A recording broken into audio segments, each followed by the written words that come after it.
Le 28 juin 2025 s'est tenue dans la ville de Conflans une table ronde. Former les techniciens de demain, regard croisé entre France et Congo, avec la participation exceptionnelle du ministre de l'Enseignement technique et professionnel, de la ville de Conflans-Sainte-Honorine et de l'association AFDET, Association française de développement de l'enseignement technique. C'est un public soigneusement sélectionné, trié selon leur profil. Des ingénieurs qui ont la particularité d'avoir bénéficié de l'enseignement technique et professionnel au Congo et aujourd'hui installés en Europe ou en Amérique. Une sorte de la diaspora industrielle congolaise et quelques élus locaux. Au centre, des échanges sur comment former les techniciens de demain, le regard croisé France-Congo sur les défis de l'enseignement technique et l'industrialisation durable. Une bonne opportunité pour celui qui a reçu la mission de réformer l'enseignement technique et professionnel au Congo. Cette réforme tient à 3 ou 4 choses. La première, c'est l'organisation administrative du ministère.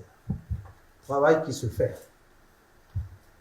Il y a l'organisation des infrastructures. Un autre travail qui se fait. Mais le fondamental, c'est la réorganisation des formations pour répondre aux besoins qui s'expriment dans la société. Nous avons construit notre système d'enseignement technique jusqu'à maintenant peut-être sur des formations de type classique, mais qui répondaient aux besoins de cette époque, mais qui ne répondent plus totalement aux besoins d'aujourd'hui. Il faut, au fur et à mesure, adapter les acquis d'hier à la demande d'aujourd'hui.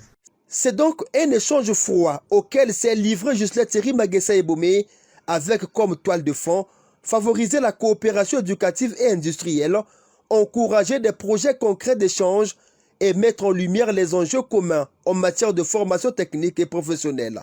Natacha Fairburn, qui a bénéficié de l'enseignement technique au Congo, est aujourd'hui dans l'ingénierie aérospatiale en Grande-Bretagne.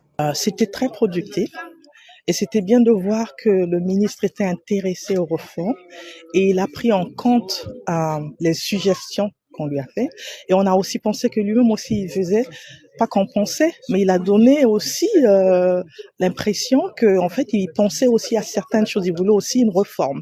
Ce qui fait qu'en fait nous avons presque les mêmes objectifs pour améliorer l'enseignement technique et professionnel au Congo.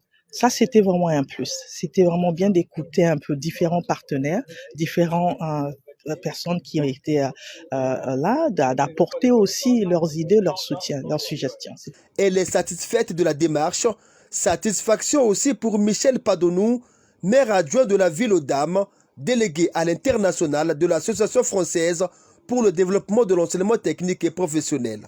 Je trouve une chose étonnante et intéressante que le ministre se déplace de façon aussi simple et aille participer à cette rencontre est déjà un gage de confiance pour l'association qui nous a invités.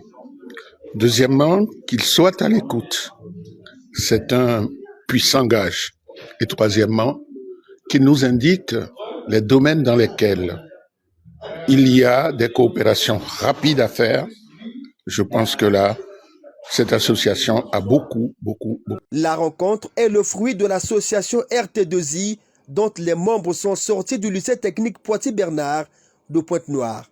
L'objectif de cette table ronde, c'était surtout d'avoir un regard croisé entre ce qui se fait ici en France et ce qui se passe au Congo. Parce que nous, aujourd'hui, on est une jeune association, mais nous avons quand même eu un peu d'expérience, parce que ça fait bientôt 2 ans que nous soutenons un lycée technique à Pointe-Noire, donc le lycée technique Poitiers-Bernard.